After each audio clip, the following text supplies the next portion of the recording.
Who are you? It's such a simple question. You probably answered it hundreds of times in your life. I'm Sarah. I'm David. I'm a teacher, a brother, a dreamer, an overthinker. I like books. I hate small talk. I'm afraid of snakes. I remember my grandmother's perfume. All of that is you. But let's go deeper. Are you your name? Your memories? Your personality? Your body? Your brain? Your soul? Here's the strange part. Everything that seems to make you, you, can change. And often does. Your body replaces its cells every few years. Your memories? Incomplete, unreliable, and constantly being rewritten. Your personality? Different at 15, 30, and 60. Even your beliefs, political, moral, spiritual, evolve. So if every part of you can change, what part stays the same? What makes you, you? This is the puzzle of personal identity, a question that's haunted philosophers, neuroscientists, and poets for centuries. And today on ThinkDust, we're going to explore it. From the body and the brain, to memory and consciousness, to clones, teleportation, and the nature of the soul itself. What makes you, you? Let's begin. Imagine you wake up tomorrow with no memories. You don't know your name. You don't recognize your face. You don't remember your family, your past, your choices. Are you still you? Many people would say no, that without memory, you are a blank slate, a different person. But here's the twist. Every night, when you sleep, your consciousness goes dark. You wake up with no awareness of the hours that passed. But we don't question if you're still you. So maybe memory alone isn't the answer. Let's try something else. Are you your body? Your hands, your voice, your heartbeat, they all feel familiar. But your body changes constantly. As a baby, you weighed a few kilograms. Now, entirely different tissue, size, shape, strength. People lose limbs. Receive organ transplants. Even full face replacements. Yet they still feel like themselves. So again, if your body changes, and you're still you, then maybe you're something deeper. What about your brain? It feels like the obvious answer. Your thoughts, memories, emotions, all processed in that 3-pound lump of tissue in your skull. Surely, that must be where you live. And yet, the brain is just as fluid as the body.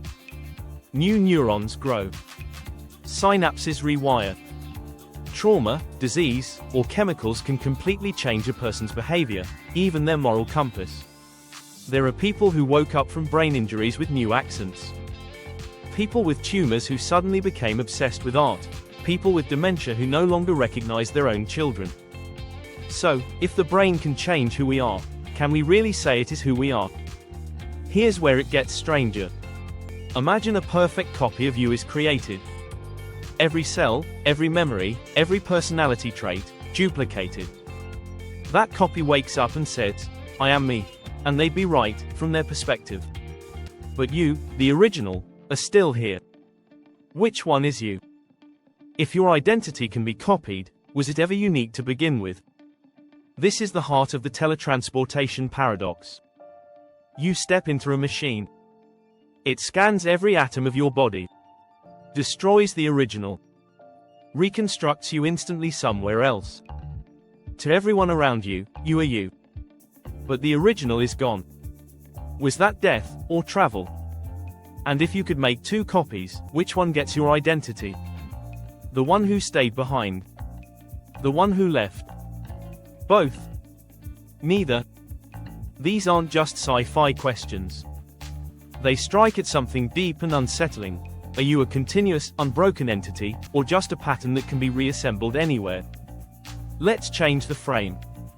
There's an ancient thought experiment called the Ship of Theseus. A famous ship sails for years. One by one, its planks rot and are replaced. Eventually, every part of the ship has been swapped. Is it still the same ship? Now imagine that every piece of the original wood is kept, and used to build another identical ship. Which one is the real Ship of Theseus?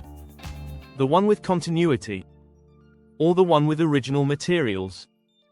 Now, replace ship with you. Your body, your mind, constantly changing. Cells die. Memories fade. Beliefs shift. Are you the same person you were 10 years ago? 15? Or are you just the current version of something that's always becoming? Philosopher Derek Parfit had a radical idea. He argued that identity doesn't really matter.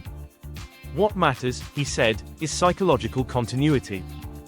If your thoughts, memories, and intentions carry over, even imperfectly, then that's enough. You don't need to be the exact same person over time. You just need a link, however fragile, between who you were and who you are. But even that can get blurry. If someone loses all memory in an accident, but gains new personality, new desires, new habits, is that a new person? And what about multiple versions? Imagine a future where your brain can be uploaded. Multiple copies of you, running on different machines. Same memories, same voice, same logic. Which one is the real you? Parfit would say, none of them are the you.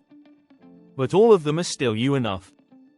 And maybe, that's all identity is, a chain of moments, loosely tied together, with no fixed core. So what about the soul? Many people believe we are more than biology.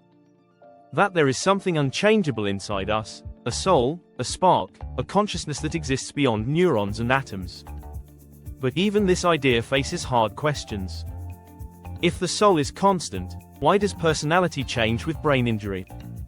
Why does morality shift with trauma? Why do some people become strangers to themselves, or their families, after illness? If the soul exists, it seems to be deeply entangled with the brain. Maybe inseparable from it. Some spiritual traditions accept this. In Buddhism, the self is an illusion. A flowing river, not a fixed stone. You are not one thing, but a process, a becoming. And strangely, that idea is now echoed by modern neuroscience. There is no central you in the brain. No master control room. Just modules processing data. Memories firing. Stories being told. Moment by moment. You are a story your brain tells itself, an ongoing narrative trying to make sense of past events in real time. And just like any story, it can be edited, rewritten, forgotten. But that doesn't make it meaningless. It might make it more real. So, if you're not your body, not your memories, not a fixed soul, maybe you're something else entirely. Maybe you are your relationships. Think about it. Who you are when you're alone isn't the same as who you are with your parents, your partner, your oldest friend. In each context, different parts of you show up. Different memories, moods, behaviors.